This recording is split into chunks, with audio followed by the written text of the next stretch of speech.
Hai semua, perkenalkan nama saya Fitri Novita Amrin dengan NIM G701222011 dari kelas C.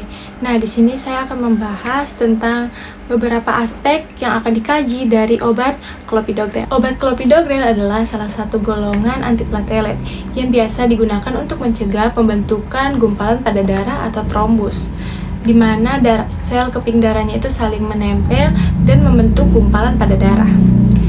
Biasa obat ini digunakan itu atau diresepkan untuk orang yang penyakit jantung koroner, stroke, dan lain-lain. Adapun profil obat dari clopidogrel dapat dilihat dari samping rumus strukturnya, di mana rumus struktur dari clopidogrel ini adalah suatu senyawa yang mempunyai inti cincin yang menyatu, yang disebut juga tienopiridin. Di mana tieno itu bisa juga diartikan sebagai tiazol yang mempunyai 5 anggota yang mengandung satu atom S atau sulfur. Yang kedua ada piridin, di mana piridin adalah suatu cincin yang mengandung 6 anggota yang salah satunya itu adalah atom nitrogen, yang diberi tambahan dengan cincin benzen yang mengandung satu atom klor atau O-klorobenzil. Di mana obat inilah atau senyawa-senyawa inilah yang berfungsi untuk mencegah penggumpalan darah pada tubuh kita. Nah, mekanisme kerja dari obat clopidogrel, di mana clopidogrel ini merupakan prodrug yang harus diaktifkan terlebih dahulu oleh enzim yang ada di hati, yaitu sitokrom P450.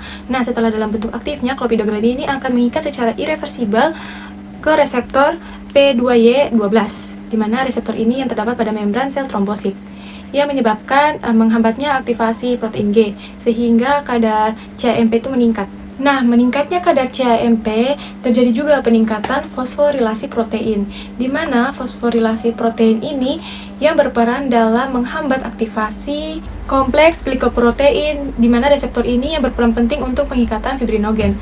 Akibatnya, proses agregasi trombosit berkurang sehingga mencegah pembentukan trombus atau gumpalan darah. Adapun proses biofarmasetika obat clopidogrel, di mana yang pertama itu melewati mulut dalam bentuk tablet, yang kedua itu masuk ke dalam lambung, di mana dalam lambung itu dia akan mengalami proses disintegrasi atau juga mengalami penghancuran menjadi molekul-molekul atau partikel yang lebih kecil. Ketiga itu dia mengalami proses masuk ke dalam usus, di mana di usus itu akan mengalami proses disolusi, yaitu melarutnya suatu zat itu ke dalam pelarut, dan juga terjadi proses penyerapan ke saluran sistemik atau peredaran darah. Kemudian masuk ke dalam hati, karena clopidogrel merupakan prodrug, jadi dia harus diaktifkan dulu oleh enzim sitokrom P450 yang terdapat di dalam hati, sehingga akan 15% yang akan menjadi metabolit aktifnya. Ada pula proses farmakokinetika obat clopidogrel. Yang pertama itu adalah absorpsi, di mana obat ini diserap pada saluran pencernaan dengan bioavailabilitasnya itu sekitar 50% karena mengalami first pass metabolisme. Kemudian untuk mencapai konsentrasi plasma puncaknya itu sekitar 45 menit. Yang kedua yaitu distribusi, di mana ketika obat itu terdistribusi atau disalurkan ke dalam peredaran darah, di mana pengikatan protein plasma obat clopidogrel ini sekitar 98%, terutama pada albumin. Karena clopidogrel ini bersifat lipofilik, maka obat ini terdistribusi cukup luas ke jaringan. Yang ketiga, metabolisme, dikarenakan clopidogrel ini merupakan suatu prodrug, jadi dia harus mengalami proses metabolisme tahap 1 dan tahap 2. Yang pertama tahap 1, di mana sekitar 85% clopidogrel ini akan dihidrolisis oleh esterase di hati menjadi metabolit yang tidak aktif. Yang tahap 2, sekitar 15% clopidogrel ini akan dimetabolisme oleh enzim sitokrom P450 menjadi metabolit yang aktif. Yang keempat itu ada ekskresi, di mana ekskresi ini adalah pengeluaran zat-zat sisa yang tidak dibutuhkan oleh tubuh, di mana clopidogrel ini diekskresi pada urin sekitar 50%. Kalau pada feses itu 46%, dan waktu paruh eliminasinya itu sekitar 6 jam. Dikarenakan banyaknya obat clopidogrel yang dihidrolisis oleh enzim esterase sekitar 85%, sehingga terbentuklah pemikiran untuk perubahan struktur clopidogrel, di mana dengan mengganti gugus metil hidrogen 3 menjadi gugus metil deuterasi 3, di mana prodrugnya yaitu Vicagrel juga ikut diganti oleh gugus-gugus yang sama.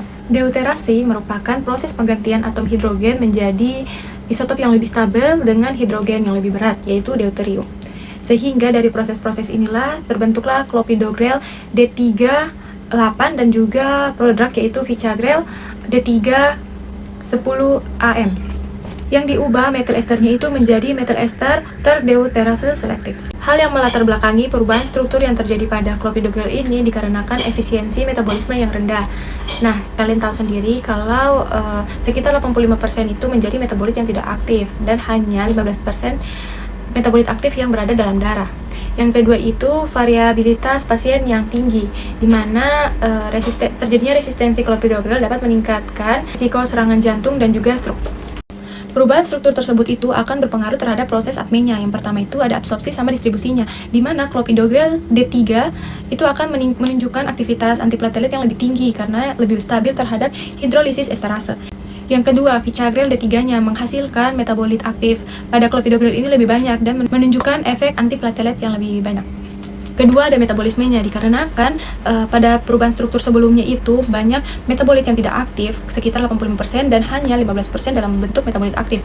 Pada perubahan struktur ini, metabolismenya itu berbeda, dikarenakan clopidogrel deuterium itu akan menghasilkan laju hidrolisis yang lebih lambat oleh enzim esterase, sehingga lebih banyak diubah oleh enzim cytochrome P450 menjadi metabolit yang aktif.